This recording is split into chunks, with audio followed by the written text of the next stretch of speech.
Okay, so I guess we can resume. So, Okay, Adrija? so I'll just start from the beginning, okay? Sure, sure. Okay. Yeah. The screen is visible, right? The presentation. Yeah, it's visible. Good evening, everyone. I'm Audrija Chatterjee, and today we are going to talk about amazing survival tactics of female species.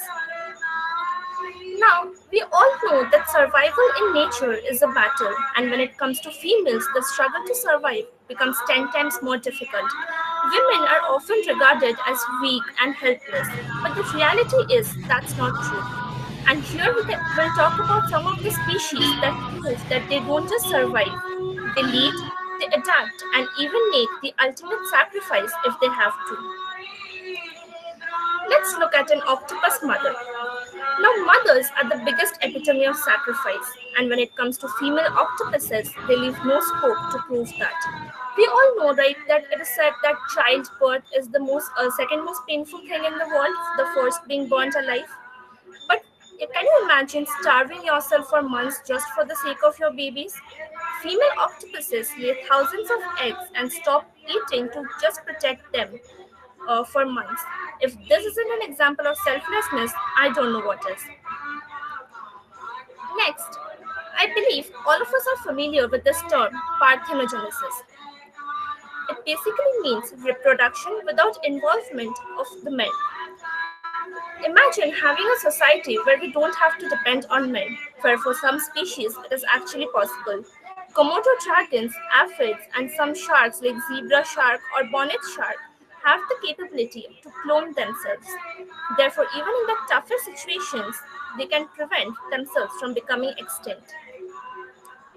Next, if we look at the leaders of the wild, the older the wiser, right? And experiences do matter. So, for some species like elephants and orcas, the oldest female is the leader of the group. The matriarch elephant and the grandmother orcas teach the younger ones how to hunt, find food, avoid dangers, and save themselves from trouble in general. Their wisdom and leadership help the entire generation to survive, which I find is truly amazing. Next, if we talk about the deadly female predators, as we were talking about the sacrifice of a mother, praying mantises and black widows are another example.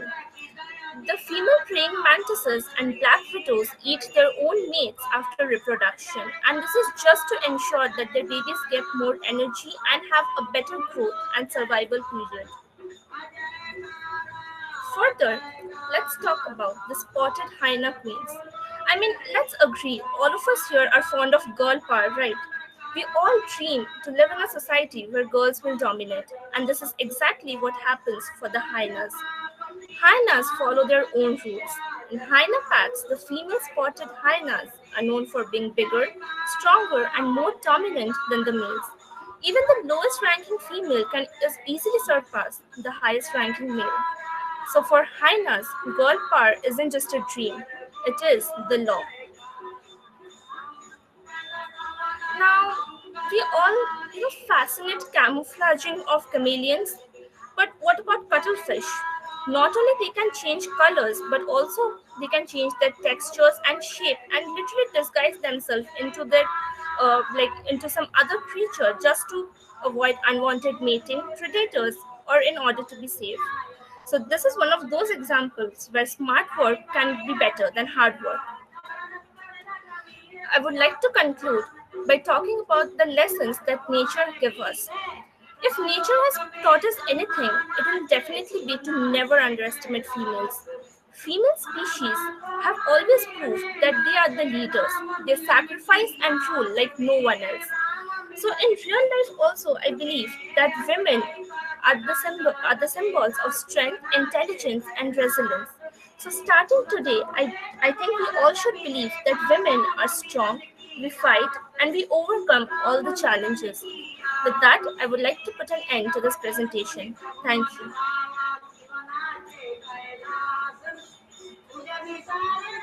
Okay, that was really amazing, Adrija. I mean, you literally put out the importance of a mother in the nature, like be it starving for months or just taking in their mate as the food.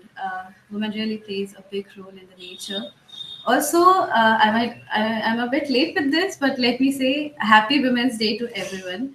Happy Women's Day, Dr. Smita ma'am. And Happy Women's Day to every other woman right here. Yes. Yes. Thank Thank you. you. I would wish everyone to I'm be not, happy. yeah, I'm not sure. Like, I had read this a long time ago. Will it be rabbits? I'm not sure. For the starving part, I'm not, Okay, okay. I'm not sure. No worries. Okay. So, apart from that, so there are many sacrifices a woman does in nature, like be it in animals or in humans. So, yeah.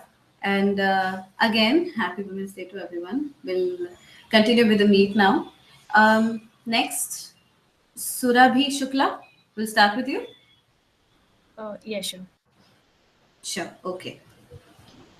Good afternoon, ma'am. You Good can afternoon, present your. everyone. Yeah, sure. No, I will present myself. Sure, sure, Okay. sure. Okay.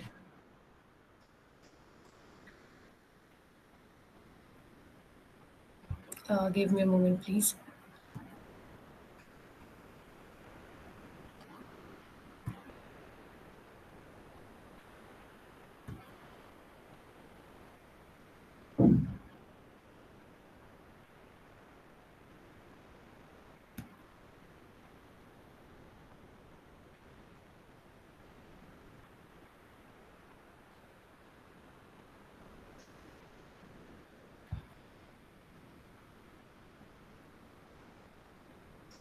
So, good afternoon, ma'am. Good afternoon, everyone.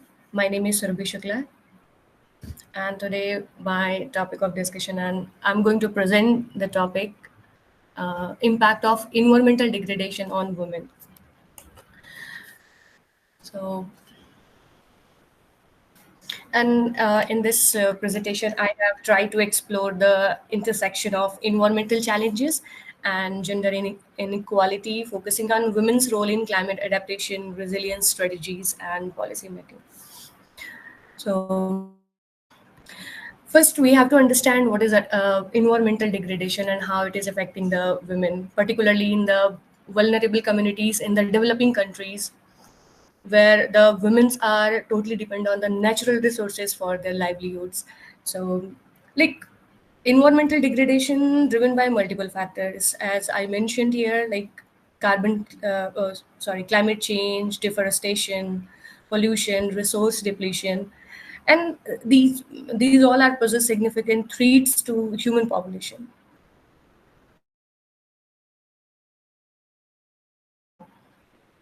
Women, especially in marginalized communities, experience disproportionate hardship due to pre-existing socioeconomic and cultural inequalities. So, I'm going to discuss in my further slides, like what all are the impacts on the women. So, first, impact of climate change on women in agriculture. So, as we know that most of the developing countries, South Asian countries, are dependent on the agriculture, and or along with the men, uh, women are also part of it, and they contribute uh, equally to in the agriculture. But women farmers suffer from many things like droughts, erratic monsoon, and reduced crop yields. And there is negative impacts of climate change on agriculture production, which impact women because they are totally dependent on the agriculture. They have no alternative to go outside and work, especially in the vulnerable communities, especially in the slum areas. So these change impact on agriculture directly impacting the women.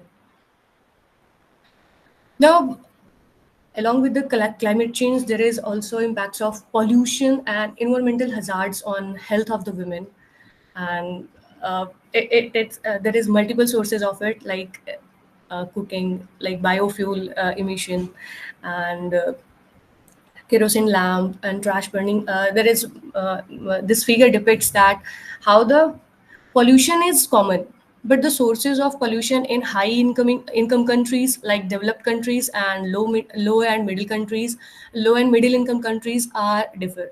Like as we know that the developing countries are totally dependent on, not totally but 60 to 70% are dependent on agriculture, where we can see the slash and burn techniques, biofuel burning. So these are somehow leading to the environmental degradation and pollution,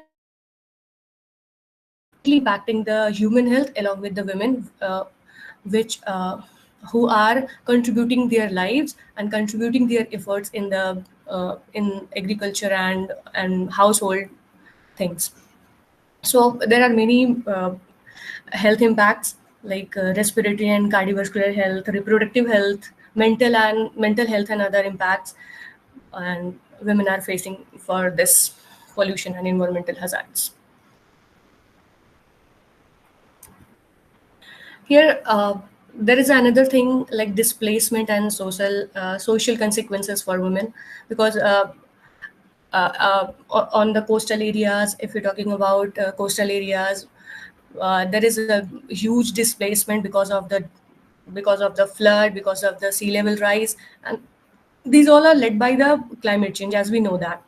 So here are some example I have fabricated here, like and it's, I'm not talking about only India, it's all over the world. Women are facing these kind of things, like here example, East African droughts, Sundarban, because of the like women are dependent on the Sundarbans, and they collect their livelihoods, they collect multiple things from the, but because of the sea level rise, they are facing the displacement.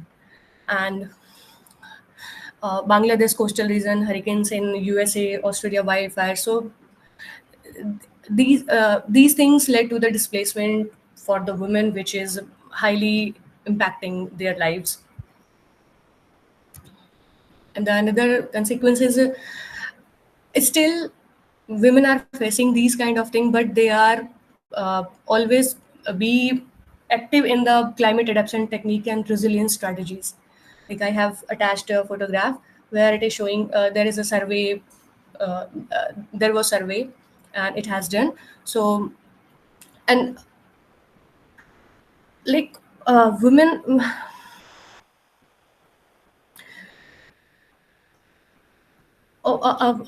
as we know that like women can carry out at least to have half times more unpaid household and uh, care work than men. And when climate disaster hits such as flood, wildfire, drought, and storm, women take on additional burdens, as they usually have the primary responsibility for caring for a home and the people in it. Women are often the first responder to the disaster, risking their children, person with disabilities, and other community members, and informing local authorities and emergency teams. And we have some of the best examples where women have taken initiative, like the Chipko movement, Kenya's women farming climate resilient agriculture. Like this is happening all over the world, where women are coming forward and they are showing their enthusiasm to adapt the climate change uh, and mitigation techniques. So here I have attached the this graph depicts the climate, agriculture, and gender inequality hotspot all over the countries, all over the world, and it is totally uh, and this bar graph shows the data related to the like how much inequality women are facing all over the world. So uh, this graph is basically showing the inequality in dependency of women, and equality and inequality in the men farmer and women farmer all over the world.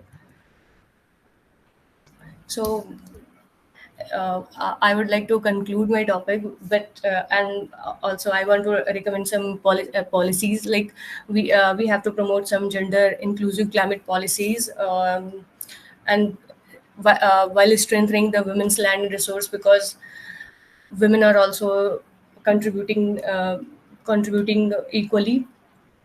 And I also I have attached a QR code here, and I I found a very great platform like which promotes the gender equity in farmer representation. So this is a kind of petition I got. So I have attached this. Um,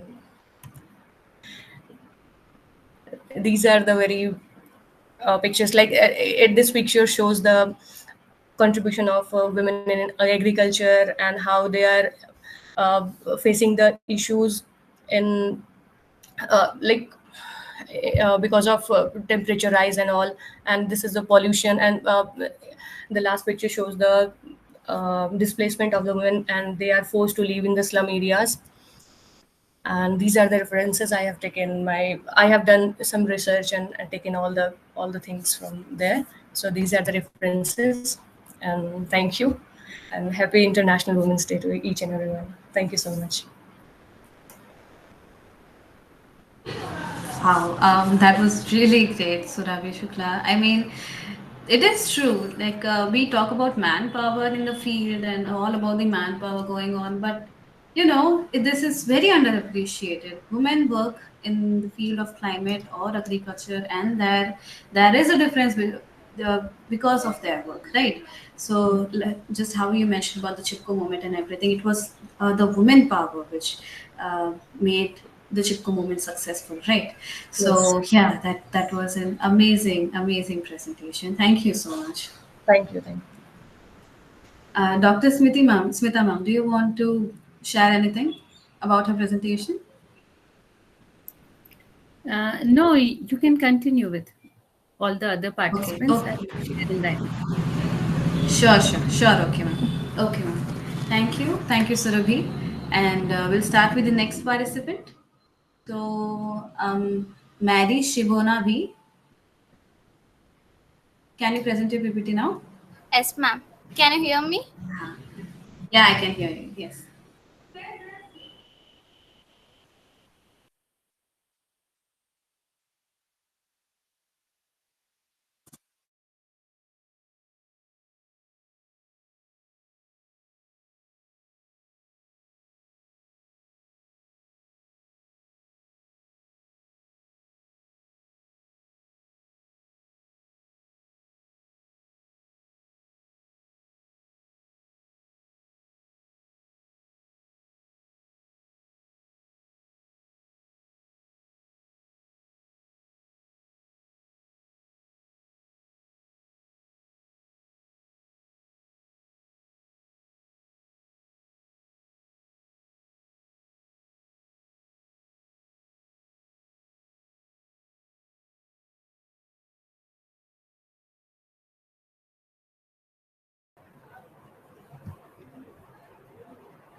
Good afternoon, everyone. Today, my topic is Nature's Hidden Barriers, Unseen Strength in the Wild.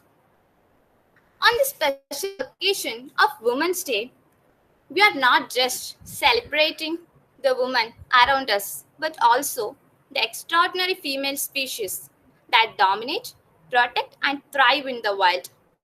They are the ultimate strategists, fearless warriors, and nurturing leaders, just like women in our world.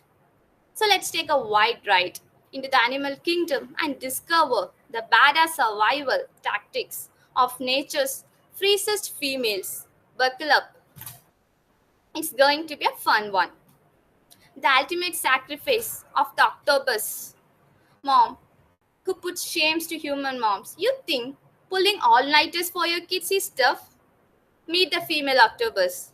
After laying thousands of eggs, she becomes the ultimate protective mother, refusing to eat or leave their side.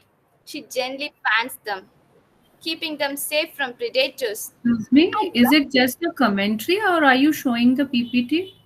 I cannot see that. Cannot see. No, ma'am, she presenting the PPT. Yeah, I'm not able to see it.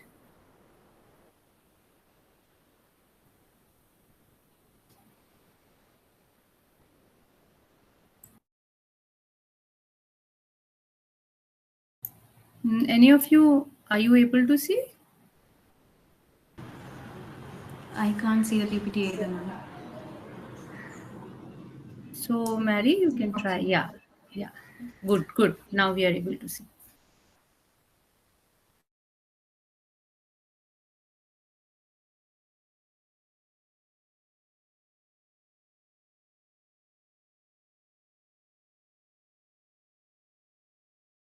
Should I start from the beginning or shall I continue? No, no, Mary, it's fine. You can just come to the slide which you were talking about. Okay, ma'am. The ultimate sacrifice of the octopus mom who puts shame to human moms. You think pulling all-nighters for your kids is tough? Meet the female octopus. After laying thousands of eggs, she becomes the ultimate protective mother, refusing to eat or leave their side. She gently fans them, keeping them safe from predators. And when things get desperate, she starts digesting herself, yes, herself, to keep going until her babies hatch. That's not the ultimate example of motherly sacrifice. I don't know what is makes those sleepless nights with crying babies seem a little easier. Who needs a man? Parthenogenesis pa. Imagine if women could just reproduce on their own, no dating disasters, no awkward small talk, just boom, next generation is secured. Well, some female species have cracked the code. The Komodo dragon, for instance, can have babies without a male. Same goes for certain lizards. When there's a shortage of males, these coons don't sit around waiting for Prince Charming. They make their own destiny. Boss ladies of animal kingdom, matriarchs in charge. In human world, strong female leaders are still fighting for their rightful place. But in animal kingdom, matriarchy is already a thing. Take elephants for example. The oldest, wisest female leads the head, making decisions, solving problems, and protecting the younger members. She's the ultimate CEO, navigating her team through challenges like droughts and predators. And let's not forget orca grandmothers, the ocean's version of the wise, loving grandma who somehow always knows best. They guide younger generations, teaching them the skills they need to survive. Sounds just like the strong woman in all families, right? So, if anyone ever doubts female leadership, just remind them that nature itself put women in charge first. Deadly, yet brilliant, the female fatals of nature. Not all female species are nurturing type. Some are ruthless, strategic, and unapologetically powerful. Praying mantis and black widow spiders talk about tough love. These ladies sometimes eat their mates after reproduction. Spotted hyenas. The female are bigger, stronger, and more dominant than the males. They rule their packs with intelligence and strategy. If these creatures prove anything, it's that female strength isn't just about production. It's about being bold, smart, and sometimes a little terrifying. Masters of survival, thriving against all odds. Survival isn't just about muscle, it's about adaptability, and female species have mastered it like pros. Desert spiders dig deep into sand to escape brutal heat emerging only when the time is right. Talk about knowing when to make an entrance. Women too have conquered impossible odds, fighting for education, equality, and freedom. If history has shown us anything, it's that resilience is our superpower. Resilience lessons from nature. Remarkable female species teach invaluable lessons. Parallel between female animals and women's struggles. Emphasis on adaptability, intelligence, and sacrifices. Inspiration for embracing resilience in diversity. Today, as we celebrate Women's Day, let's take inspiration from these free female creatures. They remind us that strength comes in many forms: sacrifice, intelligence, leadership, and adaptability. So, to all women here today, whether you're a leader, a dreamer, or a fighter, embrace your wild power. Because if nature has taught us anything, it's that the world thrives when female takes charge. Thank you and happy Women's Day.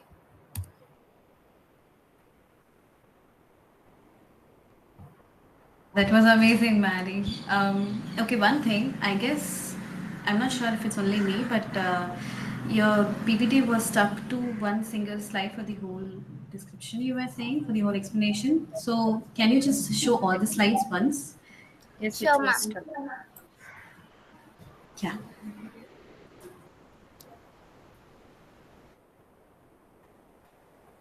Ma'am, is it visible? Ma'am? Yes, yes, it is visible, but it's not moving.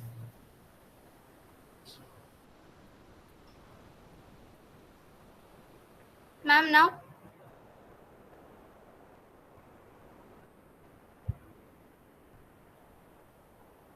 You can just show the slides one by one if slideshow is not possible.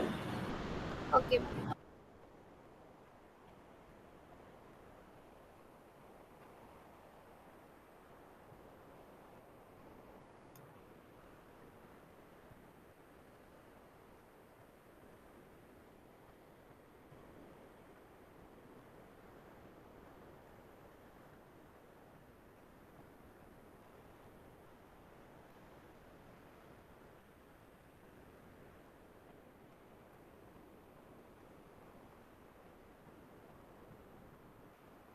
Ma'am, is it okay? Yeah, good, good, very good. I'm sorry, ma'am. I don't know what it. No, no, you don't need to be sorry. You are good. Thank you. Okay, ma'am. Thank you Thank for you, ma'am. sharing. That was really amazing, PPT, Mary. I mean, yeah, you're so right about the residence part and how women play a big role in the nature. So, yes, loved your PPT. So, we'll go for the next participant. Bhadra D. Nair. Yes, Yeah. Will you present your PPT now? yes. Wait a Okay. second, please. Please wait a second. Okay.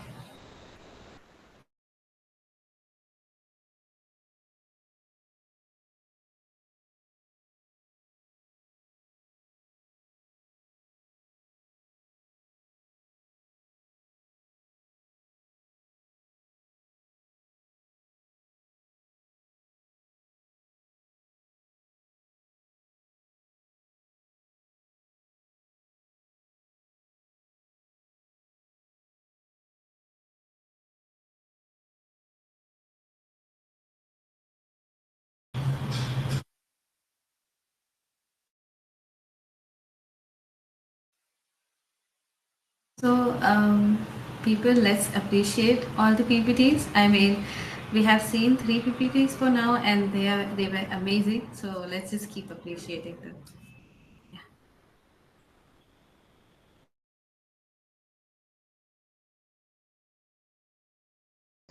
Hello, am I audible? You're audible. Yes. And is my PPT visible?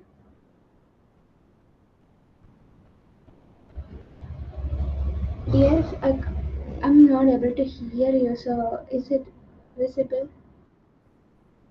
Yeah, the PPT is visible, Bhadra. Okay. So I will begin.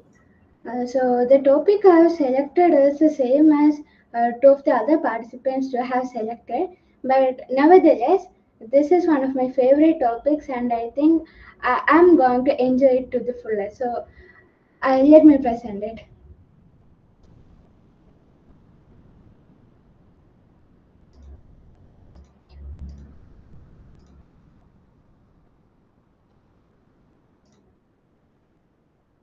So, and the survival tactics of female species, and today I'm going to explore how female species in the wild use their survival techniques to adapt and survive.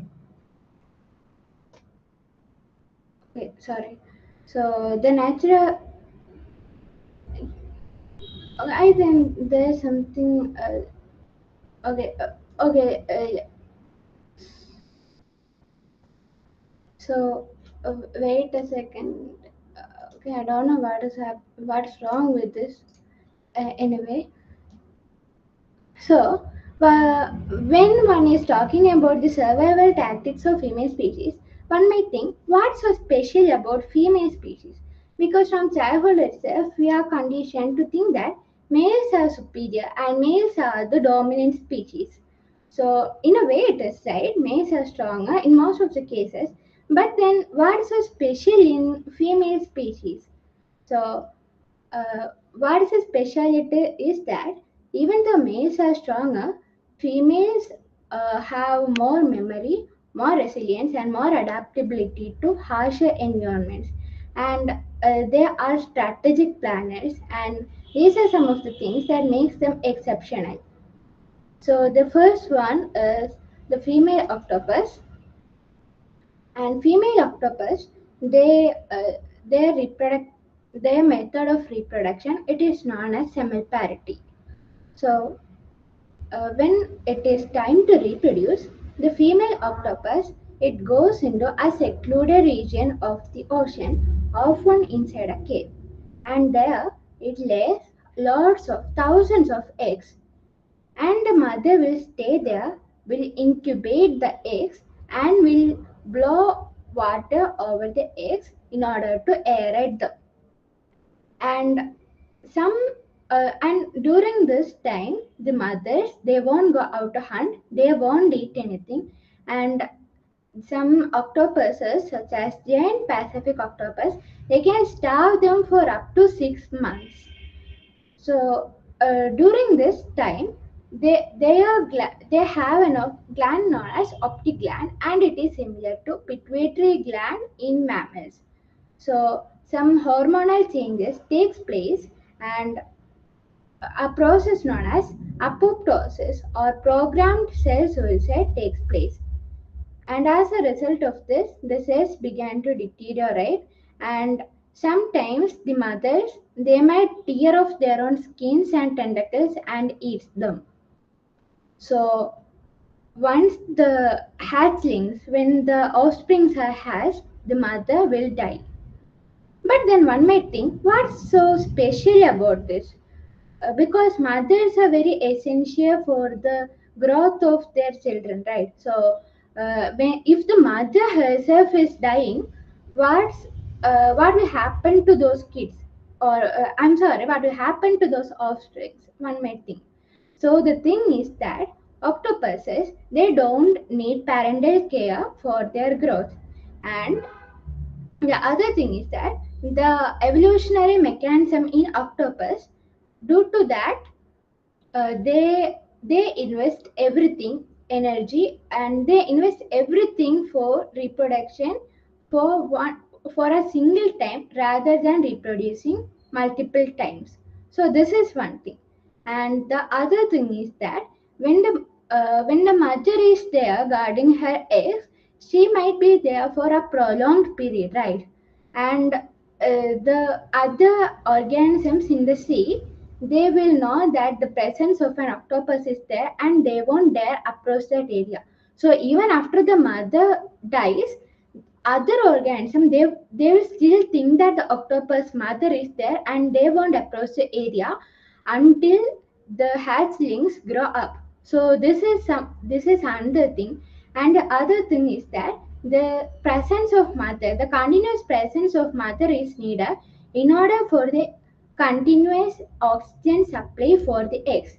And the next thing, the presence of the mother, it ensures that no other predators, fishes or crustaceans means those shelled animals like crabs and all. And then some octopuses are they show a cannibalistic tendency. So she ensures that such animals won't feed on her eggs. And there's a danger involved when she is like we might think that octopus they have eight legs, eight arms, so they can catch something easily. But there's a danger involved there. So there might be a chance that those eggs are fragile, and there might be a chance that she may damage the eggs if she tries to catch prey while she is with her eggs. So that's what the mother stays there without eating until her eggs hatch. So this is something that female octopus do. The method of reproduction it is known as semiparity and it is one of a kind. So going to the next one, it is parthenogenesis. Parthenogenesis is a method of reproduction without the involvement of males, and a few certain female species they can do that, and this occurs in reptiles, insects and fishes. So the first example is komodo dragons. Their mode of reproduction is through they like I don't know the exact term for that, but they have ECW chromosomes. Just like humans have XX and XY chromosomes, they have EZZ and ZW chromosomes. And ZW are females and ZZ are males. So whenever there is a scarcity of males or whenever a female Komodo dragon is isolated somewhere, what she does is that she will duplicate the Z chromosomes in her eggs. So when that happens, the resulting egg it will have a ZZ chromosome and it will result in a male. Only females will hatch after the, I mean sorry, females will hatch only when a male and a female meets. So by parthenogenesis, a male Komodo dragon is produced. Sometimes they might be, so there are two types of parthenogenesis, apomictic and automictic. Apomictic, it is like cloning. So the individual, the offspring, it will be exactly similar to the mother. And automictic, it is the other thing, like it happens by the recombination of chromosomes. So yeah, that's the Komodo dragons, and then that's the same mechanism that happens with whiptail lizards, and then a certain type of hammerhead whales. They are reported to have exhibited parthenogenesis when kept in an enclosure, and that thing came in news and all last year. So you might already know this, and some aphids too does that. Aphids and certain insects does that. So why do they do that? I think I have already said that. So they does that when there's scarcity of males or when they're isolated. But then they won't do that continuously. So even though they might reproduce by parthenogenesis, they may reproduce asexually once in a while, they will make sure that they reproduce sexually in order to ensure genetic diversity. So this is one advantage of this. Parthenogenesis reduces genetic diversity, and they does that in only extreme cases. So that's the parthenogenesis. And the next one is matriarchal leadership in elephants and orcas. So matriarchal leadership it is not limited to only elephants and orcas. That is seen in a variety of animals.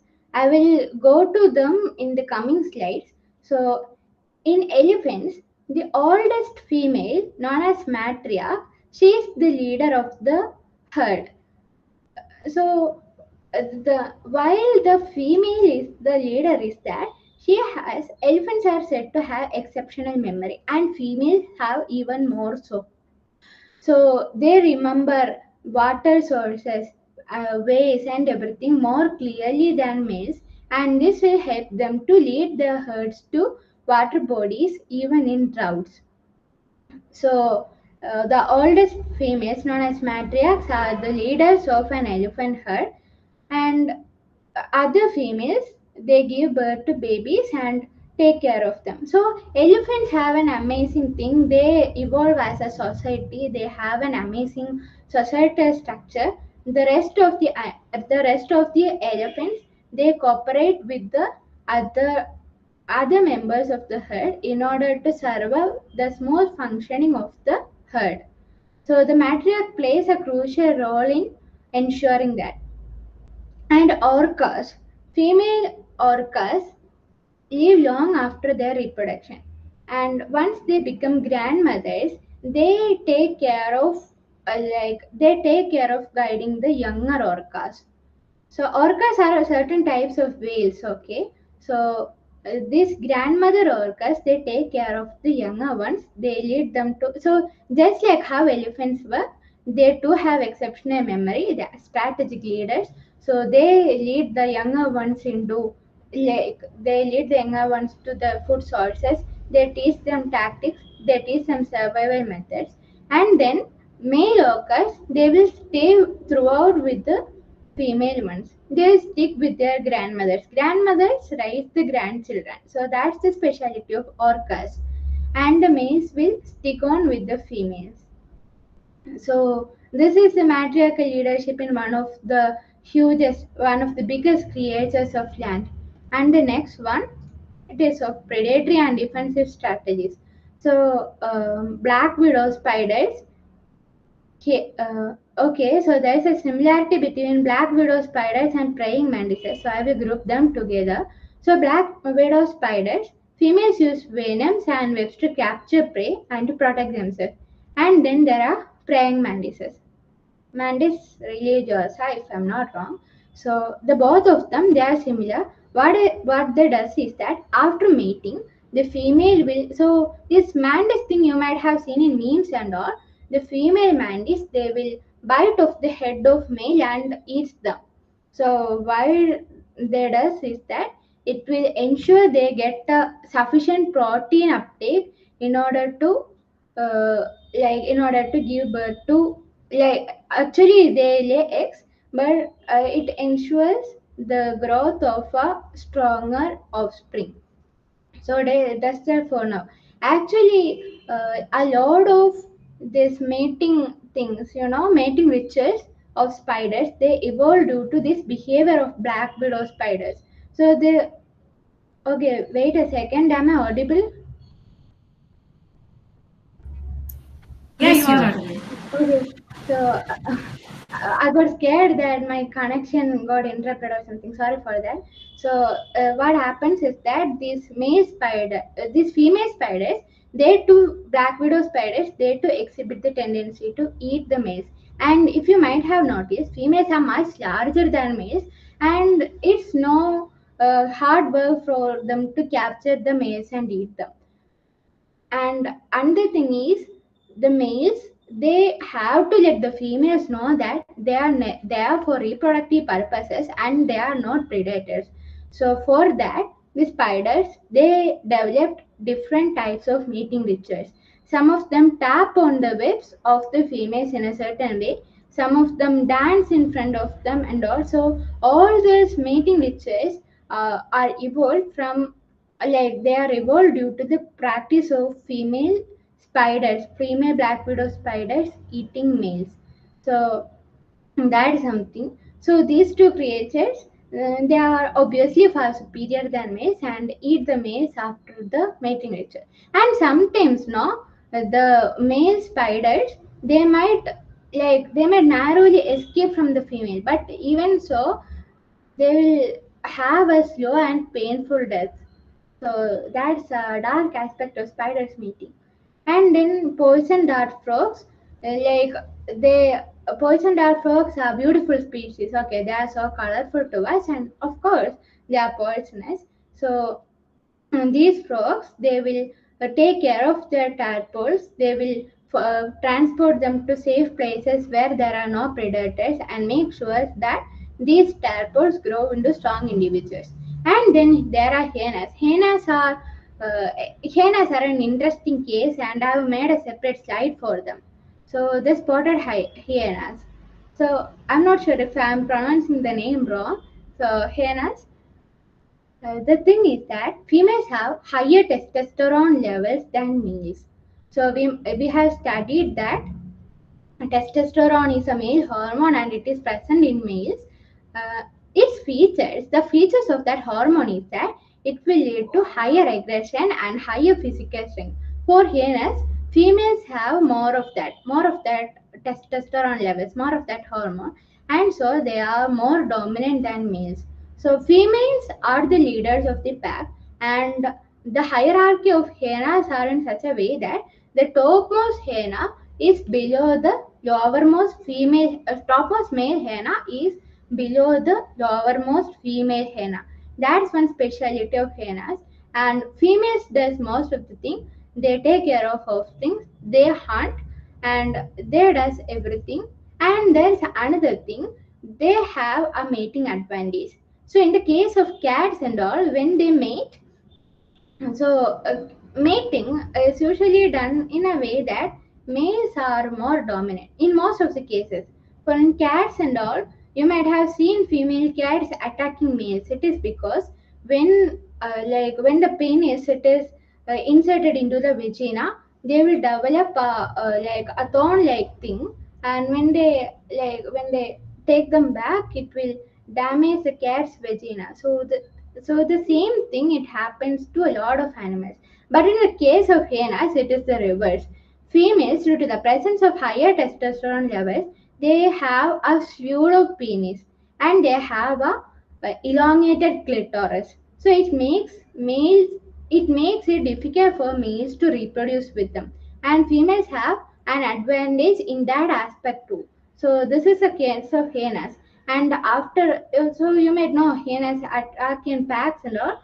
After mating, the leader female, alpha female, if I'm not wrong, she has the right to eat first. The rest of the females follow. Sorry, the children follow. The rest of the female eat, and the males get a chance to eat only at the last. So hyenas are one interesting case study. So, in order to conclude, as I have already told, female species show higher intelligence, strength, and resilience.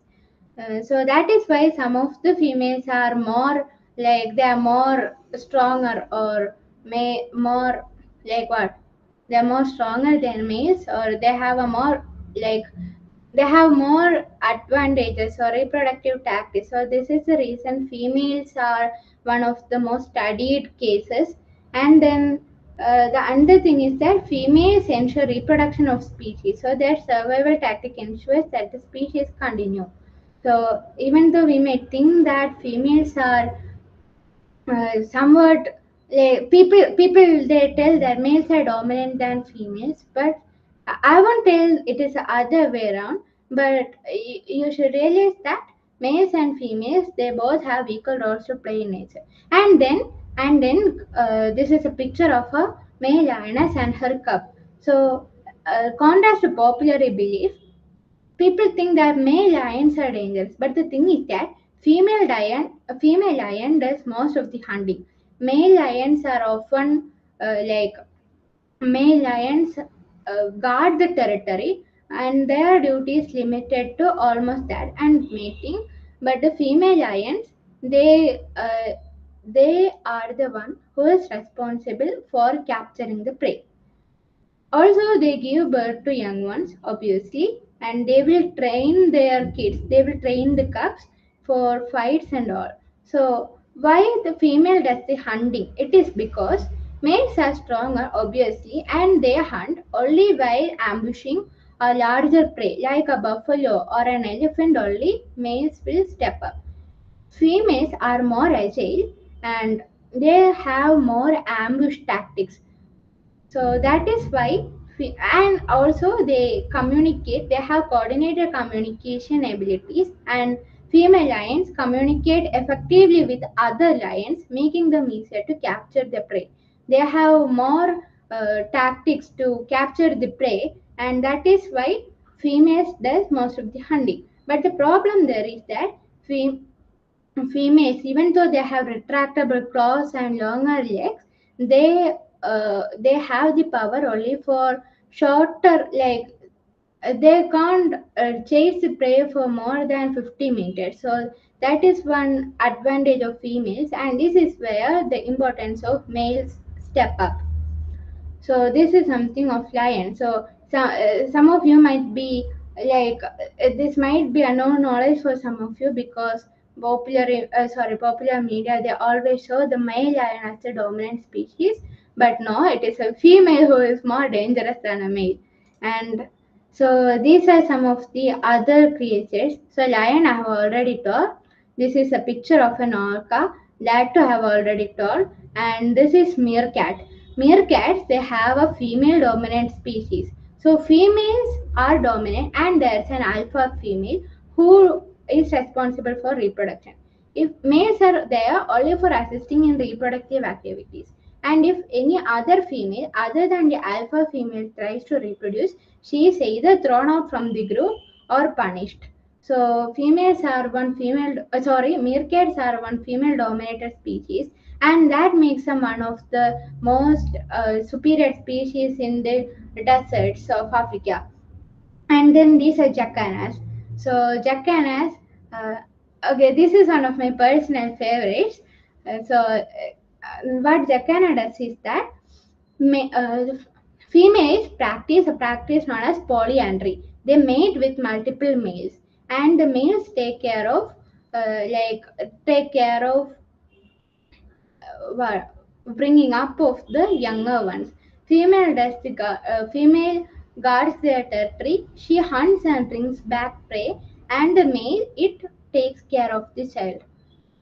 And another darker thing is that if another female approaches the male, the first female, she will go to any lengths for the male to not abandon her kids. So one thing she does is that if in a situation where another female is sure to seduce her male, she might even kill her own chicks to ensure that the male stays with her. So this is one darker aspect of this, and I think female jacanas have higher hand in this, in the aspects of polyandry and uh, like capturing the prey. And then these are emperor penguins. Emperor penguins, they are found in Antarctica, and they are the largest species of penguins. Once they lay their eggs, the females, they will place the eggs on the males will place the eggs on their feet and will stand there for a continuous 2 months. And at that time, the female will go and she will find things to eat. She will eat and all. And once the kids are hatched, the female takes care of the kids, and then the male goes out to hunt and eat. And for a continuous 2 to 3 months, the female staff taking care of the kids. And until the kids grow up, males and females does this in a shift basis. So this is somewhere the equality comes into play. And I thought I should display this one too. And then there are honeybees. One cannot conclude something of the amazing world of females in animals without mentioning honeybees. Honeybees, ants, and termites are closely related. So I will talk about honeybees. It's the same thing in both ants and termites. So in honeybees, the leading member, lead of the clan, it is a queen. So these three species are something that have evolved into a society. These are one of the initial creatures to have evolved into a society, and they still do so. So the hierarchy, it is with the female honeybee, known as the queen. She is there for reproduction, and only she has the right to lay eggs. And then there are worker honeybees who takes care of the larvae, and they takes care of cleaning the nest, and and bringing up the larvae, cleaning of the combs, production of honey. It is all done by like the conversion of nectar into honey. How they does is that is another thing, but I don't think I have time to explain that, so I won't go into that. So these are all done by female honeybees, and then there are males known as drones. So their only purpose is to mate with the female, and then they act like gods. So they ensure that no damage is done to their nest. Same is the case with ants and termites. So you might be surprised if you will be surprised if you Google up the picture of a female termite. She's 10 times large as a normal termite is, and there are videos of termites reproducing, and I think you should watch them. And the same is the case for ants. So both the three of them, the queen is protected at all costs, and it is a rare thing to see a queen out of the cage. Out of the nest.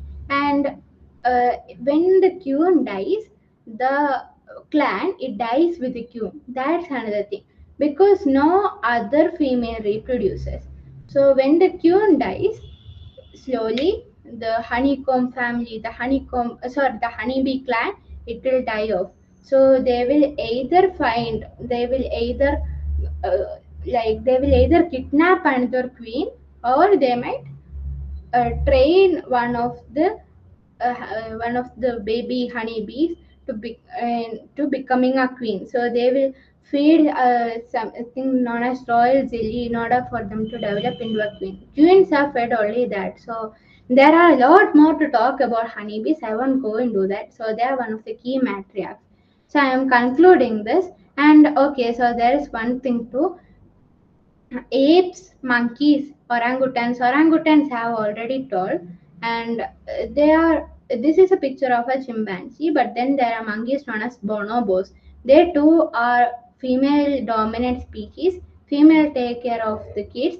They males have the role only in reproduction and in guarding the territories. And another thing is that for these primate females, males are aggressive, obviously.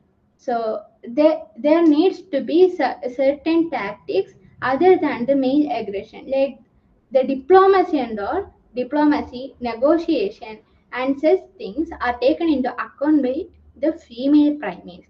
So that's another thing. We might heard that even in humans, females have higher emotional quotient, so higher EQ. This is the same for female primates too, and they effectively implement that in order for the smooth running of the family. So nature is full of extraordinary survival stories, and females play a few crucial role in them. So that's the end of my PPT. Feel free to ask any questions. If I know them, I will try to answer them. So that's it.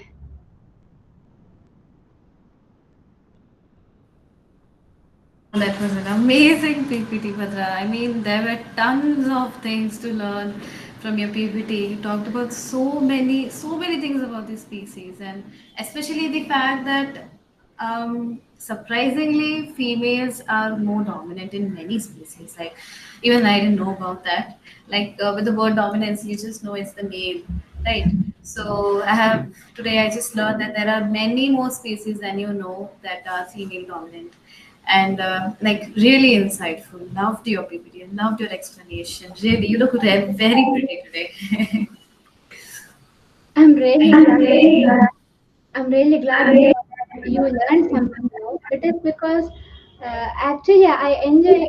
I'm from I'm from a technical background. Okay, I haven't touched biology after 12, and I have this contact with an amazing set of people who introduced me to the world of nature. So until then, I was a blind girl. I won't see anything going around me. So now I am a birder for the past 1 year. I'm interested in documenting things around me. I'm interested in butterflies and all, and those people are the people who are responsible for me getting interested in this stuff. And I feel really happy because I enjoy explaining things to people, and leave about winning and all, leave the fact that it is a competition, but the fact like hearing from you that you learned something from it, it is really wonderful, and I'm so happy that I could do that. So thank you so much for giving me this opportunity. Thanks a lot. Thank you, Bhadra. Like, really loved your PPT. Thank you.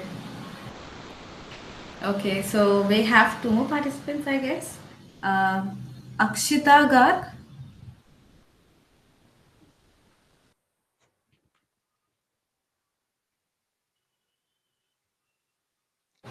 Am I audible and visible? Yeah, you're audible and visible, Akshita. Yeah.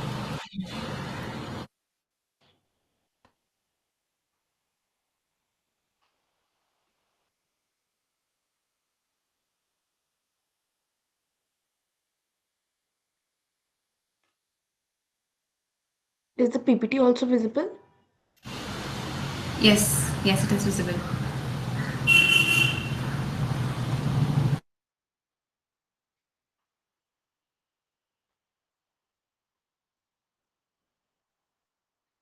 Strength inner spirit, power inner stride. Women rise and never hide. A very good afternoon to dear judges and my dear companions. Today, I'm here to present before you an amazing PPT and a presentation on amazing survival tactics of female species. Female species in the wild display extraordinary survival tactics from self sacrifice and asexual reproduction to leadership and fierce protection of offspring. They are often the key to the survival of their offspring and stability of their social groups. Here I have attached a graph highlighting the ratio of male and female. We can see that in mammals and fish it is 50-50, while in insects there is a great difference. Moving on to the life cycle of some of the amazing creatures of these planet, we have octopus, female octopus. The life cycle of a female octopus, the tragic sacrifice for survival. Female octopuses guard their eggs for several months, and in order to do this, they had to give up their diet. They stop feeding, and gradually they weaken during this period. They have to stay close to their eggs so that and to protect their offspring while they have to give up their food. After the eggs hatch, the female octopuses typically dies. Next up is the parthenogenesis. It is a reproductive process in which female can produce without the need for male fertilization. This form of asexual reproduction allows a female to produce offspring from her own genetic material, bypassing the need for sperm. Parthenogenesis occurs naturally in a variety of species from invertebrates to some reptiles and even few fishes. Here in the graph, we have seen that about 30% insects do so, while in reptile it is 20%, in fishes it is around 10%, and in amphibians it is around 5%.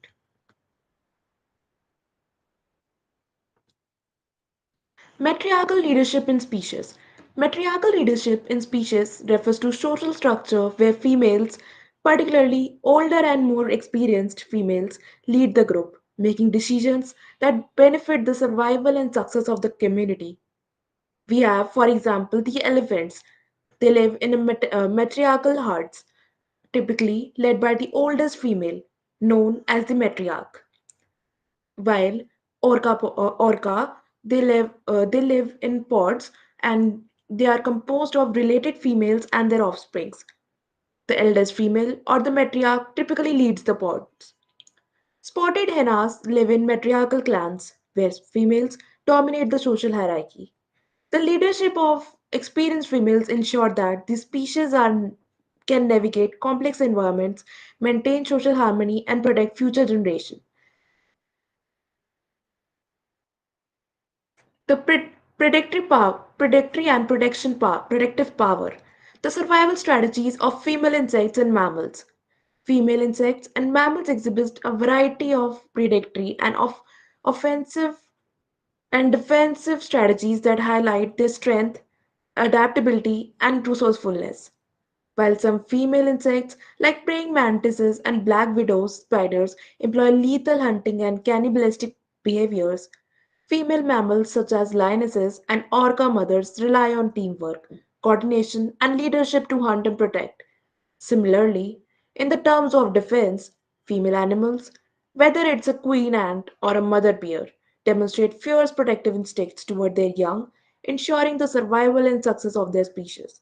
The role of females in these strategies underscores the critical contribution they made to the ecosystem's balance and their species survival. The power of females, strength, intelligence, and resilience in nature. The strength, intelligence, and resilience of female species in the natural world are the testament to their vital roles in maintaining the balance of ecosystem. These qualities ensure the survival and successes of individuals and species, from hunting and defending to leading groups and protecting offsprings. The natural world is full of powerful examples of how female thrive in challenging environments, often taking the lead in the survival and adaptation processes. Now, this is my personal take. The enduring power of females, drawing parallels between the nature and human strength. The strength of female species in nature parallels the resilience, leadership, and protective instincts that women embody in real life. Just as female animals face life threatening challenges, exhibit great intelligence, and display resilience in the face of adversity, women across the world navigate complex challenges and lead with courage, strength, and wisdom. Both in nature and society, women continue to prove that their power lies in their ability to adapt, protect, lead, and persist. The stories of female strength in the animal kingdom can inspire us to recognize and celebrate the unparalleled resilience and contributions of women in every aspect of life. So, yeah, that's the bibliography. Thank you. That was amazingly explained, Akshita. Really beautiful. Okay, so we'll go for the next participant now. Okay. Um, I guess we have Divya. Yeah, Hello, ma'am. Divya, I'm hi. audible. You're audible. Yes, Divya. Giving. Yeah.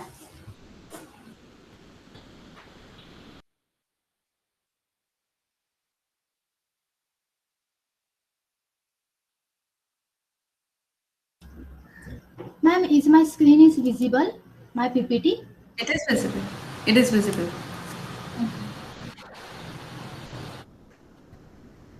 So firstly, I want to thank you for giving me this opportunity to give my perspective on the amazing survival tactics of female species.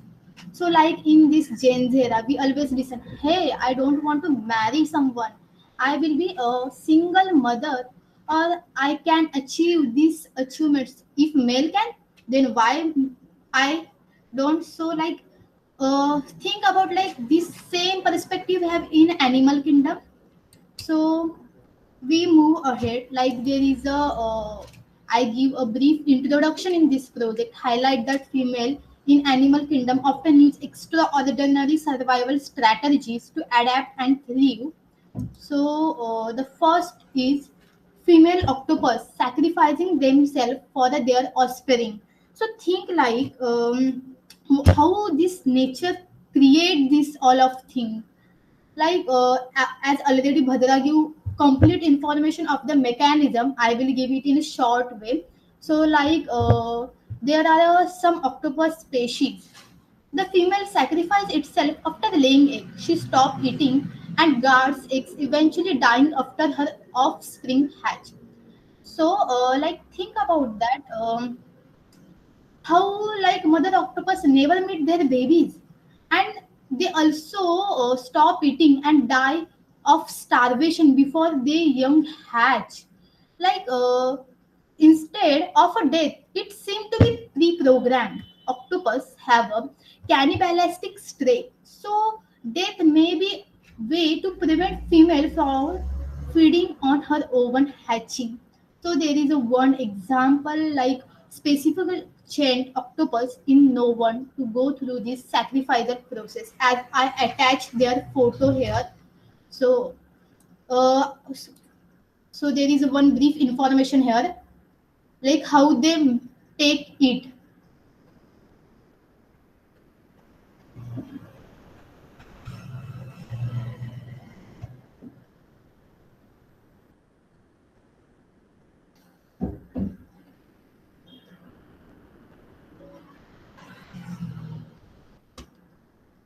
I think this is a great example, like the sacrifice giving for the future without expecting anything in return. So the mother octopus dedicates her entire being to protect her young, ensuring they have the best chance at survival. Then next topic we are going to like parthenogenesis, the reproduction without males. It is if we can imagine life way of flourishing without need of males. Is that fascinating, right? So there are some example like parthenogenesis is sometimes considered to be a asexual form of reproduction. However, it may be more accurately described as incomplete form of sexual reproduction since offspring of the pathogenic species have developed from a gametes. Like normal egg cell formed from the mother containing half of the number of chromosomes. So it will be offspring, maybe full clone of the mother containing the mother's full genetic material, or maybe the half clone with half of genetic material from the mother. So the formation of the female gametes by the parthenogenesis is called a theotoxy, and the formation of male gametics, which is a very rare and which called arenhotoky.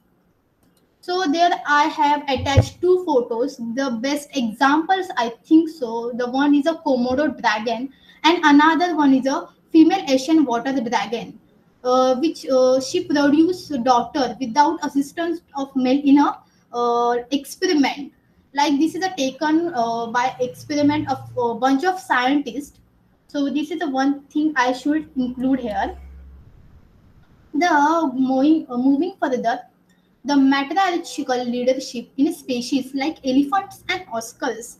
Like think about the strength of the wisdom where female lead the way in the animal kingdom. How beautiful it sounds, right? So elephant and orcas are matriarchal species, meaning that older female lead their social group. In this species, matriarchs are a backbone for a family. Like they or their family are depend on the older female. She leads them. How so? Think what is the intelligence the level of her, the experience she gained through her life. So I attach in a further section the which is the experiment given by the Santhia Moss, director and founder of Ambosoli. He said elephant female are born to leadership. The rest of the elephants who has been studying them since 1970. He is a one of them. So um, this is a one of the research which taken in Amboseli National Park to demonstrate that families led by older, bigger matriarchs who remember the location of food and water resources cover larger areas during droughts. While family with younger, less experienced leaders don't move as much as consequently suffer higher mortality rate when the resources are scarce. So I thought some elephant families are led by younger matriarch. It is a older wise female with the sharp memory and extensive knowledge of migration routes, water and food source, and defense strategies who is the most successful in ensuring survival of her.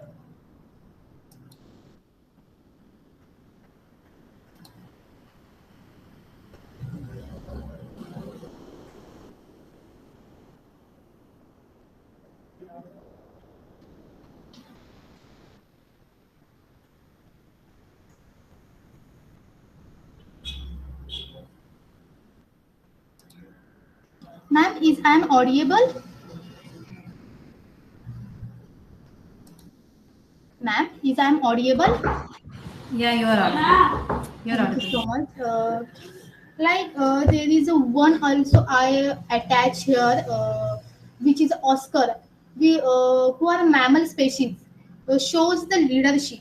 Like think about like the powerful reminder that some species in the matrix rule the wave. There is example of the female orcas are known for their leadership and remarkable hunting technique. They often lead their pods in a coordinate hunting strategies, such as working together to create wave to knock seal off ice floes. Their intelligence allow them to adapt the changing environment.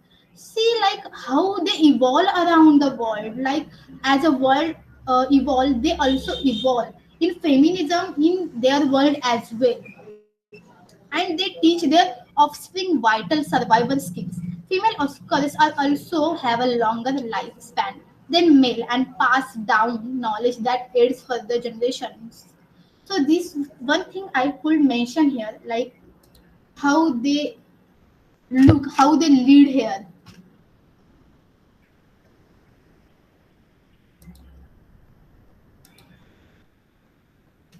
Then we have the predatory and the defensive strategies of female insect and mammals. Like a thing like fires and calculated balancing survival and strength by female animals or mammals, we can say here. So there is a one example which is a praying mantis. So here, as Bhadra said, Bhadra explained their complete mechanism. So I will give it a short. Like during the mating, the female often devour the male, gaining nutrition to support egg production. This behavior, known as a sexual cannibalism, is not simply about dominance. It may help the female to get better survive and reproduce. The female strong predatory instinct that key in helping her locate prey, feed herself and her offspring. So then, how fascinating, right? The nature world is full of fascinating example how female species use extraordinary survival techniques to adapt, thrive, and ensure continuing their lineage. And there in this, I have another example, which is a black widow spider. Probably it is found in Africa. They have a defensive strategy that include potted neurotoxic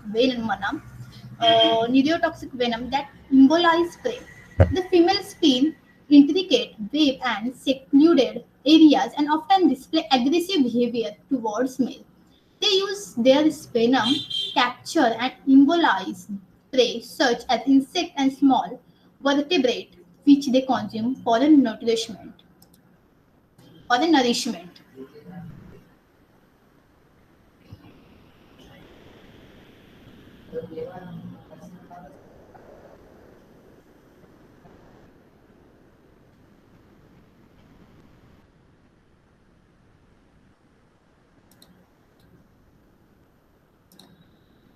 So here is a example like defensive strategies of female insects. So there is a one example like a female bombardier beetles. Female bombardier beetles have a develop a unique defense mechanism to protect themselves from the predators. They can eject a boiling hot chemical spray from their abdomen and which consists of a toxic mixture of hydrogen peroxide and hydroquinone. This defense mechanism can be so powerful that capable of deterring even the most persistent predators. So here, the take as an example: if human touch them and they throw their chemical on our hand, we have literally so much pain. We have redness on our hand. We experience too much of pain because of it. So think how it will powerful in their world as a female. And there is another example is a female tarantulas. So obviously this is a one of the thing that is a probably found in Amazon jungles as well in African sectors. Female tarantulas exhibit remarkable defensive strategies using their ability to mold and grow larger predators. Their thick exoskeletons also provide a protection against the threat. Additionally, many female tarantulas will take refuge in a burrows or crevices to stay out of sight, often waiting patiently for their prey to come near. Like think like how they are strategical in this term of situation, how pre-plan they, like how can they wait, how patiently they wait here. Their venom, and now we talk further, like their venom is too powerful enough to paralyze or kill small prey, but it is also tool for the defense for their self. There, after we have the defensive strategies in mammals, like female lions probably. Yeah, I attach her one picture. As you can see, there is a male lion who can be said to be the king of the jungle, but there are two female lions which are dominating on her. Like this is a thing I should take care. Like female lion are primary hunter in a pride. They coordinate their hunting strategy with a decision and use of teamwork to bring down their larger prey, like a buffalo, zebra, deer, and other all things that they found in their territory. So like female lion often work in a smaller, steadier groups to approach their prey, relying on the strategy and strength. But it also shows their sharing of burden of hunting and care. Young ensures the pride survival. So it this picture, or we can say this information epic here, the when king was hunting, how female lion taken as a strategy, how she thought at that time how to reach that prey. So all of things here I want to include. Then next is a masterpiece of adaptation, like extraordinary adaptation for the reproduction and survival. So I attach here one picture, which is a female Arctic fox. Like as think as she grow in a dense insulating fur coat that allows them survive in a freezing temperature. So how they evolve? They adapt to the winter months by hoarding food and using dens of shelter themselves and their young. The female are crucial in protecting and nurturing the young until they are ready to venture out their own. Like she is the one who who is a lead of her who leads their family. She is the one who take decision her own. She is the one who has focus, who has control of her thinking. No one can apply their burdens on her. Then next we have.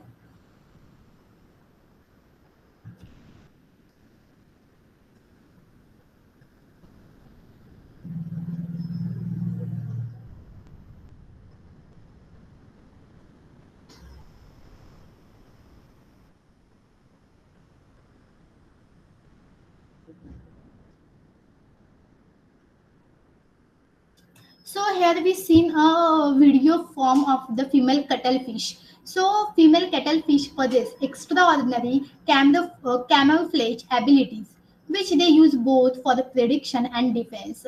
As you see, her skin color was changed slightly, like the texture to blend into her surroundings, helping them avoid to predators and ambush prey. This cuttlefish can even mimic the behavior of other marine animals to avoid detection. The ability of this animal to adjust her appearance in a vital, which is her survival strategy. How amazing it is! Like how she saw the things come to near her and how she changed the color of her. Like how amazing, right? Then we have a next the role of the female intelligence and social structure in a mammals. So of course in a past as we thought there are we also add intelligence, but there are I add two uh, photos, like there is a one is a chimpanzees and one is hyenas. So like here want to add like.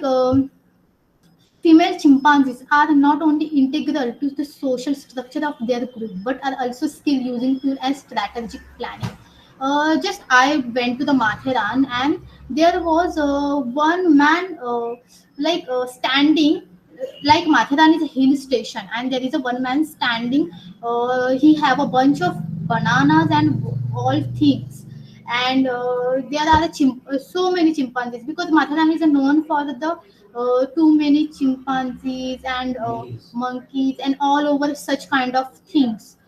Like I was like surprised like how she used her mind, her strategy, as a man put the banana on side and he sit aside of that, but she still wait when he sleep like on a road, like there are so many travelers, so there was no resting for time for the vendors, but how she strategically sent her one I don't know who is there, but in from their family, she's to distract that vendor, she sent one, and after that when that person was distracted, she directly grabbed that all food that she have. Like this is a kind of her intellectual thinking, how she like behave, how she think.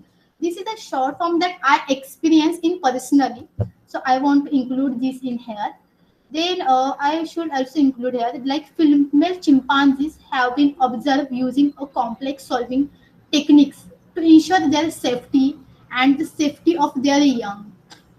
And next one is hyenas. Like a female hyenas, probably known for dominating their social structure. In fact, in many hyena species, female are larger and more aggressive and have a higher social status than the male.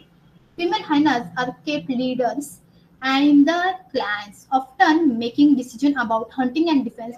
Like as you seen in Discovery channels and all the as you've seen in a Discovery channel and all things, there are the female hyena who are at the first leading their group. So their social intelligence and leadership and crucial for the survival of the group, as they can outmaneuver other predators and protect their territory. Next is a like now think like how these insect, how these all things employ and imply their aggression on the things, how they demonstrate incredible survival strategies ranging from the predatory cunning to defensive resilience, and are often driving force behind the success of their species, whether it through a teamwork, whether it through intelligence, strength, or adaptability. These females show that survival is not just about physical traits, but also about a strategic thinking and social acumen.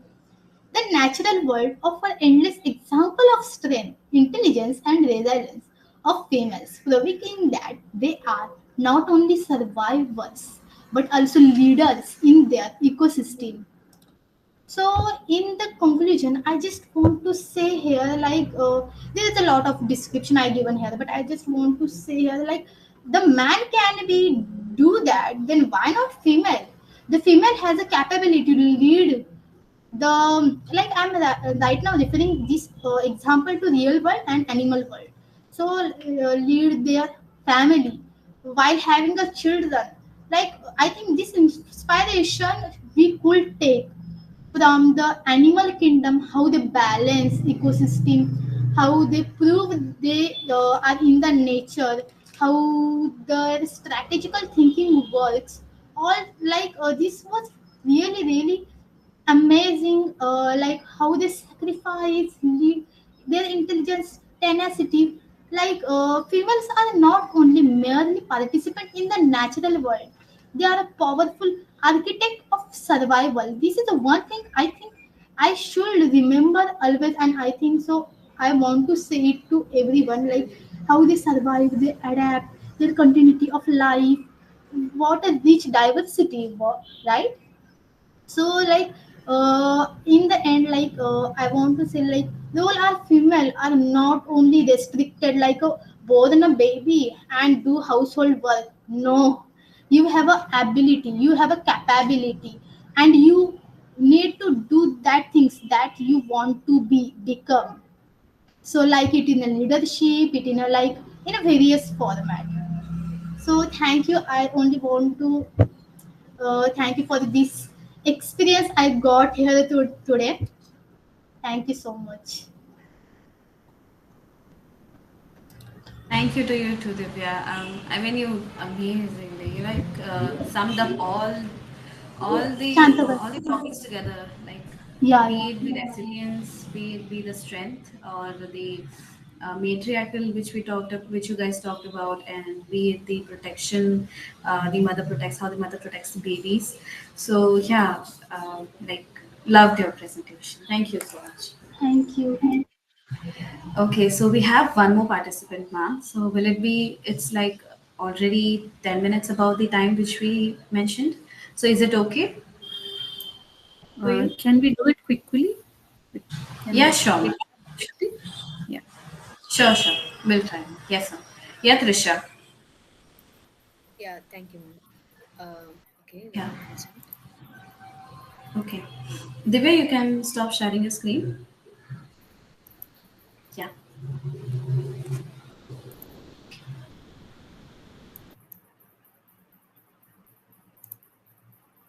Is the screen visible? Screen is visible, yes. Yeah, okay. So, good evening, everyone. I'm Trisha, and a happy Women's Day to everyone here. So, I have chosen the topic matriarchal societies in the animal kingdom, and especially my presentation is going to be about at- one of the unique species, Stegodyphus demicola spider. So, why I chose this is because I think most of us will be able to resonate with the way this particular spider species leads its life, and I think we'll be able to learn a lot also from this specific species. Uh, so when we think of leaders in the wild, we often picture alpha males and dominance and everything, right? But nature tells a completely different story. One where wise and experienced females lead their groups with strength, and courage, and resilience. So from the matriarchal elephants guiding migrations to the selfless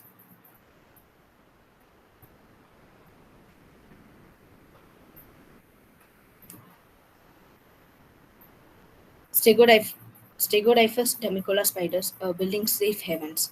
These natural matriarchs shows us how true leadership often thrives in the quiet sense of women.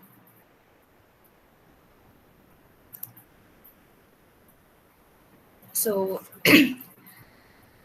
Stegodyphus demicola spiders, they usually work in massive communal webs. So these webs are not just homes, but safe spaces that protect their entire colony. So which is much like how women create warm and safe and welcoming spaces, whether be it a physical home or a supporting community.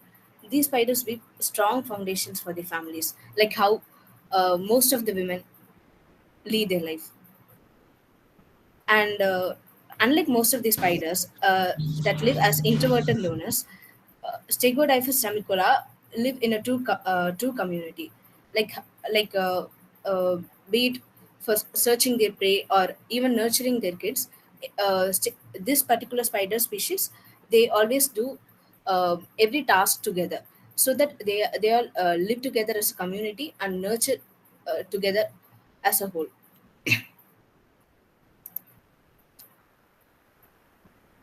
So the next one is corporation. Trisha? So there is no. Hello. Hello? Hello? Yeah. Hi, Go Trisha. ahead. Yeah. Actually, I don't think we can see your presentation slideshow. So will it be okay if you present the slides one by one? Yeah, Oh, just like okay. this. Yeah, in the normal Okay. view. Okay. Yeah. Okay. Okay, okay. Okay. Just a second.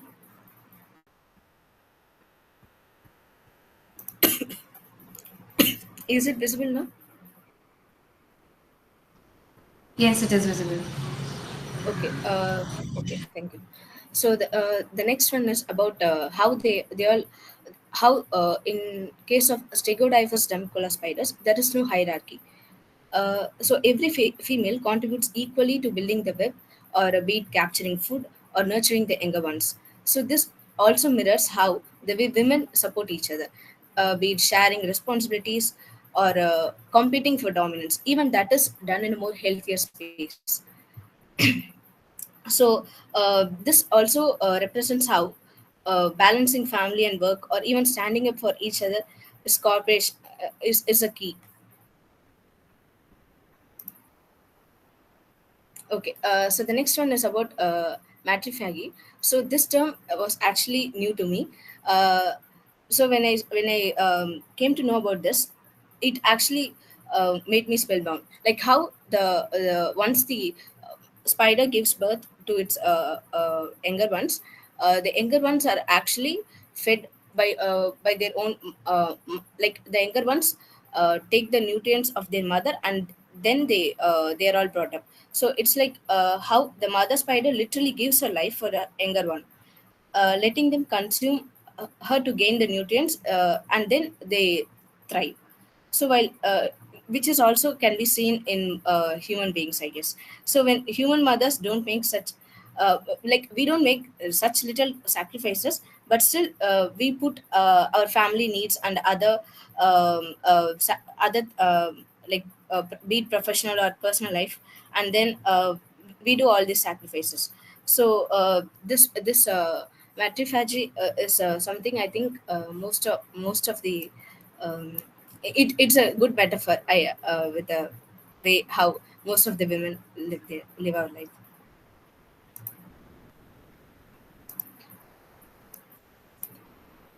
So why does matriarchal society basically works is because, um, if we take the example of elephants or orcas or hyenas or even spiders, these are all actually led by female groups.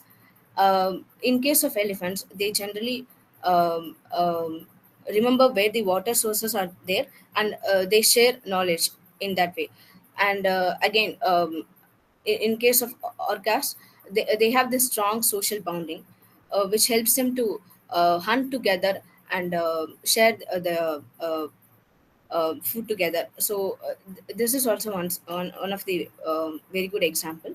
And another one is hyena females, which actually expresses dominance in a very good way. So to sum it up, matriarchal societies in nature show how power of leadership or wisdom and cooperation works. And uh, especially from Stegodyphus demicola, these tiny spiders, they actually teach us that true strength comes from connection and courage and compassion. So they prove that leadership isn't about being the loudest or the strongest, but it's about lifting each other up. And it also ensures that in a way that everyone thrives together. So just like in Stegodyphus demicola colony, when women come together, the whole community becomes stronger. So yeah, thank you. Okay, thank you so much, Trisha. Once I loved your PPT and got to know about new species and a new word which you said about. So yeah, thank you so much. Thank you. Ma'am, even I have a PPT actually prepared. So will that be okay if I present it? Yeah, yeah, yeah. Please do. Please do. I'll make it as soon as possible. No Yeah, explanation or yeah. anything. Okay. Explain Okay, nicely. 2 minutes. Take your time, but little bit faster. Sure. 2 minutes. I'll share the screen then. Yeah, yeah. Okay.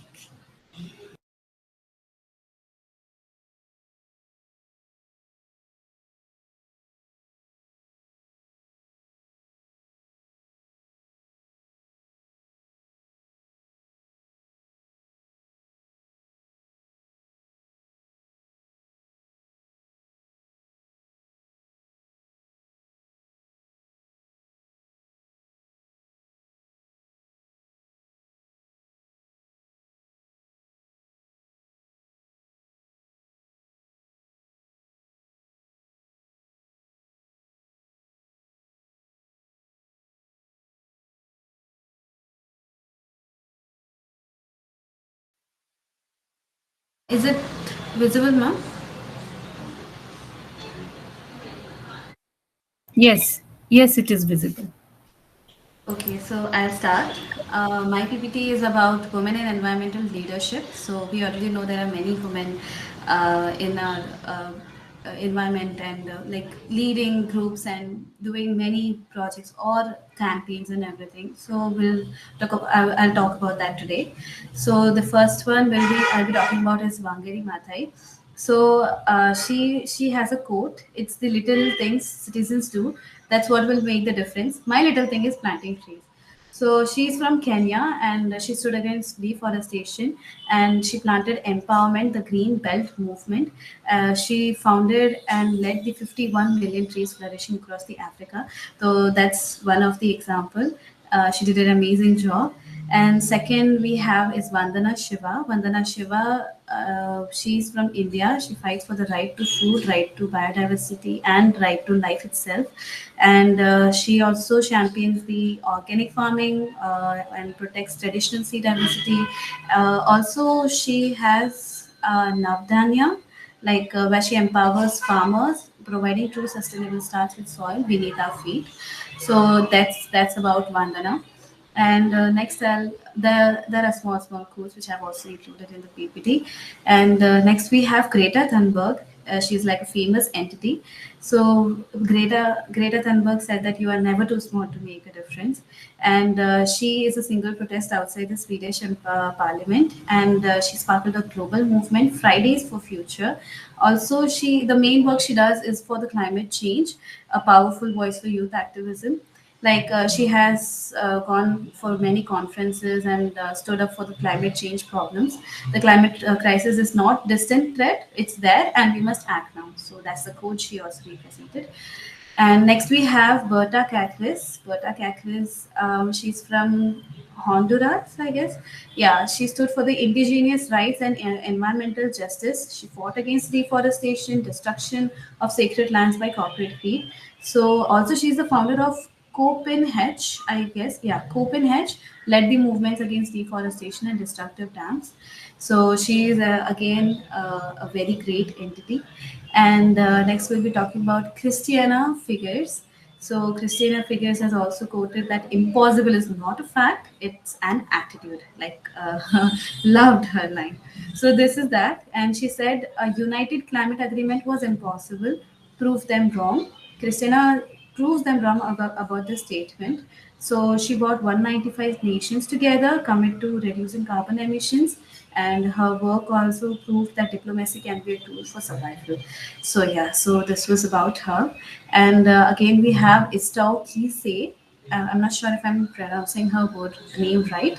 So that about her, she's in the Gambia, a woman. She looked at the plastic waste and saw the opportunity there, introducing the reusable products and then empowering women through this work. So her So, work. Srishti, Yes, ma'am. just relax and tell nicely.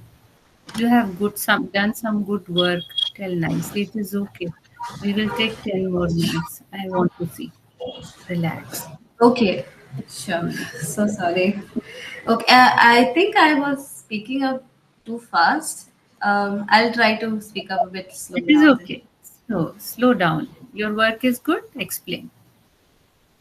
Thank you. Thank you. Sure, I'll do that. So this is Istau Kisi again, Kise or Kisi. She's in the Gambia. She is a woman. She looked at the plastic waste and saw it as an opportunity to empower all the women in this work. So promoting sustainability and sustainable livelihoods. Her work shows that even waste can have a second life, just as our planet can heal when we care for it. Beautifully quoted. So if we change our mindset, we can change the whole world. Like that's so beautiful. And next we have Sunita Narain. She's again from India. Sunita Narain. She's a powerful force in Indian environmental policy. She fights for clean air, water conservation, and climate justice.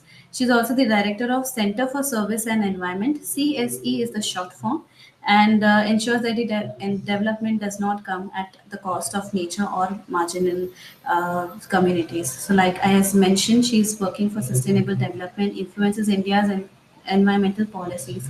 And again, there's a quote she has quoted: "The poor in the world have the right to develop, but they must do it sustainably. Yeah. So whoever it is, sustainable, you it has to be sustainable, like it, be it anyone. So there's no compromise there, right? So again we have Julia Butterfly Hill, a pretty name, a pretty girl. And she didn't just speak for the trees, she lived for them. Like Julia Hill, she spent over 730 days atop a 1,000-year-old redwood tree. Like I think she made a tree house or something. So she lived there for 730 days and preventing its destruction. Her act of defense show that one voice standing tall can stop an entity, an entire industry. So that's like the, I mean, she stood there. She was there 738 days. Like what's that's almost 2.5 years, right? So she was there for almost 2.5 years just to protect that 1,000-year-old tree. Yeah. So that's her. That's what she did. And another quote from her is, if you're only one standing up, it's still better than standing down. Beautifully written. Like it just, I mean, love her quote. Inspires you to do whatever you wish on your own. Like it doesn't. You don't need to stop for anyone, right? So if you think you're enough, just do it. You don't need to hear to anyone else, right? So this is about her. And another one we have is Marina Silva. Marina Silva, she's from Brazil. She quoted, "We can't develop at cost of destroying our natural heritage." So she's a former environmental minister of Brazil. She played a key role in reducing deforestation in the Amazon. She stands as the protector of indigenous lands, and she's also, let's say, a champion for sustainable policies, right? As here as she stood as the Brazil's environmental minister also. And yeah, her work for sustainable development is also remarkable. So this one was about her. And then another one we have is Sylvia Early. So okay, Sylvia Early, and Sylvia Early is from USA. She's from the Oceans Advocate USA. The ocean is a world. That's what she means, and she fights to protect it. As a marine biologist and founder in Machine Blue, Sylvia Early works to create Hope Sports, protected areas in the ocean. Without our seas, there is no future. We talk about trees, we talk about all the organisms, we talk about our nature, but our nature also includes the ocean, and it needs to be protected. Like right now, it has to be. So this is about her work. She addressed that problem, and she's been working for a while now. And let's see, she as a former NOAA chief scientist, she promotes marine protection and deep sea exploration. So I guess she's an amazing enthusiast about sea. It's not easy to just work for some field, right? You need to be really passionate about it. So just looking at her, I'm like very inspired just by looking at her picture, while even while editing. So no water, no life, no blue, no green. That's what she quotes.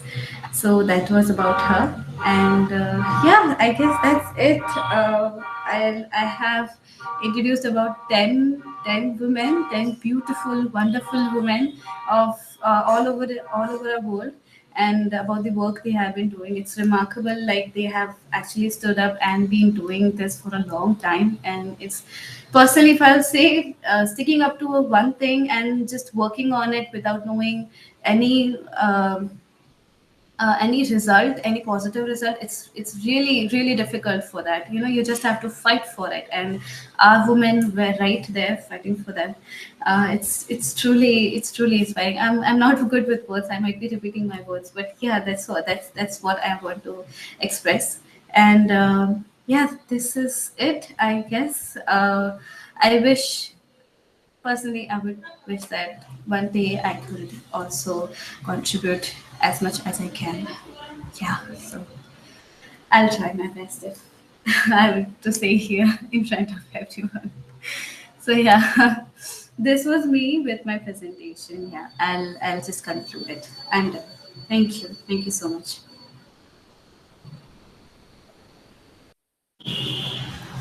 Yeah, yes, ma'am. So, uh, this was very good attending this. And Basically, I am also very close to nature. I also take my tools in the garden and do something.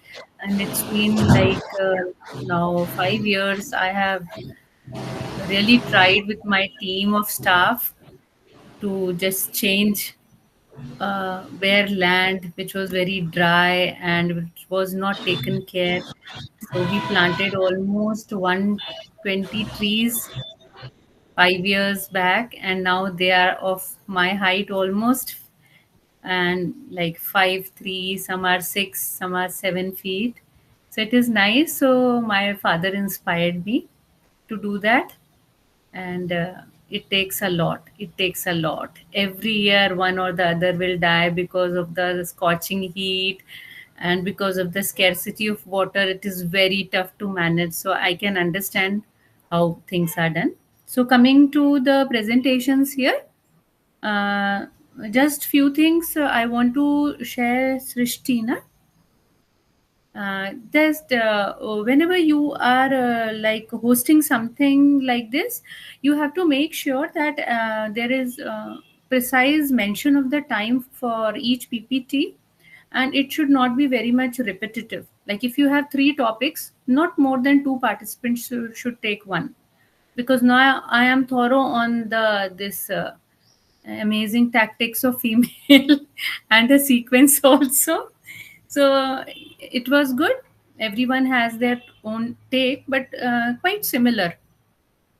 Then second thing, whenever you do this, you like we do a rehearsal of drama, na?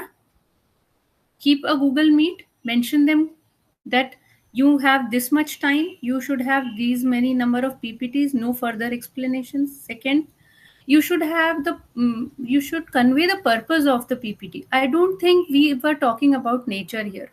We were talking about females, and few of you explained the relationship between the tactics of female and the real female humans, the species which we are talking about Women's Day. So it should be mentioned. If it was not about animals, then sacrifices, you were talking about octopus, whoever they were talking. Do you know? Is it a sacrifice? Is it really a sacrifice? No. God has given them that instinct. They don't know, they don't think that it is a sacrifice. They are born with that instinct that way. And it is God who has created this beautiful nature. And not only octopus, many of the, but only humans, they overthink. They will think that we are sacrificing, we are doing this, we want to do this, but now we are not able to do this. So octopus is not sacrificing. They are doing the way they are programmed by God.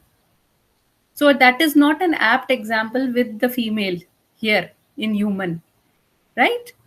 Then, yes, when we are relating it with leadership qualities, yes, females have leadership quality, but it is not that we are against men.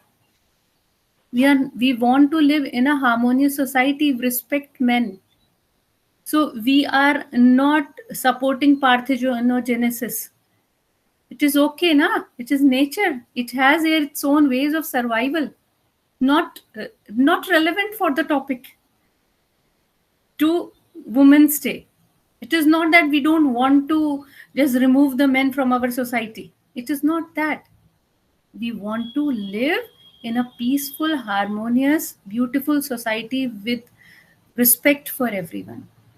It should come from men to women and women to men and everyone from any economic strata, whatever. We should be like love each other. We should have warmth, care for each other.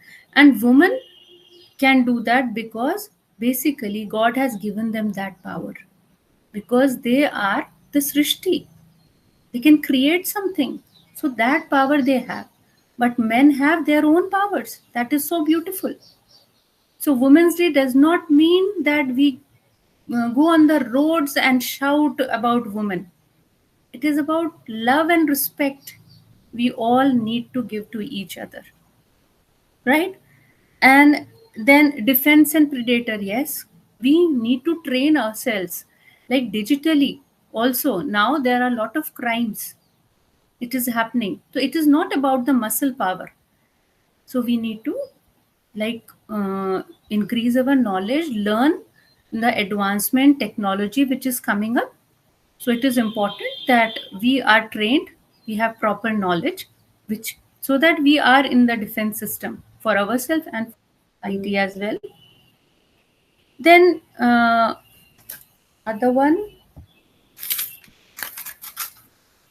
So I noted all the participants what they were saying. So Adraja Chatterjee, it was good. It was very good. Your presentation was nice. Then Surbhi Shukla, she was also nice, and she gave a conclusion related the female tactics with the woman in the society. But you know, this is not very superficial. It was not about only presentation. You are just growing. You are such so beautiful, nice girls, and you are going, stepping in the world. So every move you are taking, you should be trained. And naturally, when we are understanding it through nature, it is very good. So only one topic like defense, it can be discussed sometimes. So due to these seminars, webinars, we are able to explore and understand one another's perspective. So this is good. And Mary Shimona, it was good. She went because she had an exam. Then Divya Harish, she explained nicely about survival, strength, intelligence. So I hope you all will implement it in your lives. Trisha, it was also very good. Thoda time kam tha, she had little time, so she was rushing, and also you were rushing up. Then last thing, I want just want to tell you that success is fulfillment, and success is not like I just missed one girl, Bhadra B. Nair. She was lovely. She was enjoying what she was doing, but she researched too much, which was not relevant. but but it was nice listening to her. So one quality we can take from her, she was enjoying a lot when she was explaining. So I just want to say that do something very meaningful in life. Like you said, you want to be the one person who can change the society. It will take lot of courage, motivation, and you need it every day. Like I am a member of Buddhist community, and we have a very beautiful society, and they are working for sustainable development. We have certain goals, and we are into it for many years. So because of the community, we are always motivated and doing something or the other, sharing with each other, meeting. So you can be a part of some community, good community like this. Explore your passion. Explore your passion. It is very important, and you can only explore when you will just keep this down, put it down. No mobile time. Sit quietly with a diary and pen. Just think what you love, what you like, what you will do when you have no one around. So you will explore your passion and do something for the society. That is most important. Thank you so much and all the best. I loved your PPTs, and take very good care of yourself. Be a beautiful, strong. Thank you. Thank you. Thank you so much, ma'am. Thank you so much. Surbi Sorry for the Shukla extended. was saying something. Uh, Yes, sir. Ma'am, like, I want to ask something. Yeah. Uh, Currently, I'm pursuing my master's in climate science and policy, and I have great interest towards the sustainability and environment. Like, I'm pursuing master's from Terry School of Advanced Studies, New Delhi, which is totally dependent on the sustainability and promoting the environmental things. So, like you were talking about the connect with the societies and all. So, Mhm. how to connect? Like, I have started Okay. my I have started my career in this field. So Ah, I would like to join the societies and communities like that. ah, So ah. is there any reference or thing like from where to connect and whom to connect, how to connect? So, Srishti, can you share my email ID with her, okay, or I sure. can mention it here? So I can just tell you with which community I am connected, Yes, ma'am. I and would you like to can, join. I can connect you with someone, and it is doing good work, and my daughters are also into this. So it is like fulfilling. It is fulfilling. It is beautiful because same-minded people working towards a similar goal. We need them. We need them. Okay, ma'am. Right? Right. Yes, I'll ma'am. It just would mention. be a great help. Thank you, ma'am. So Srishti, you can just tell. You can share the my email ID. Yeah. Sure, Thank you ma'am. for Sure, this. I'll do that. Anyone else wants to share anything with ma'am or anything? Okay, so I guess we'll wrap the meeting up, ma'am. So sorry for the extended meet. Oh, no, it's Um, okay. Sometimes it happens, I understand. A host has a greater responsibility. And when it goes this way, from next time onwards, you can just make sure the timing. And it is tough. I know. We host so many events. Tough. yeah, It and is okay. exactly. Yes, ma'am. Yes, ma'am. For sure. I'll make sure. We'll make sure as a team. Yeah. Yeah. Okay. Okay. Okay. Thank you Good so wishes. much. Thank you Bye so bye. much for Thank you. Okay. Bye bye. Have a good day, ma'am. Thank you.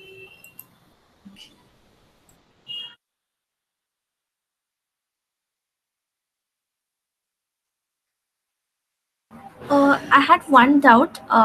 When are the Yeah. results going to be published? The results will be published soon. Of what I know, may by evening we'll get the results for all the events.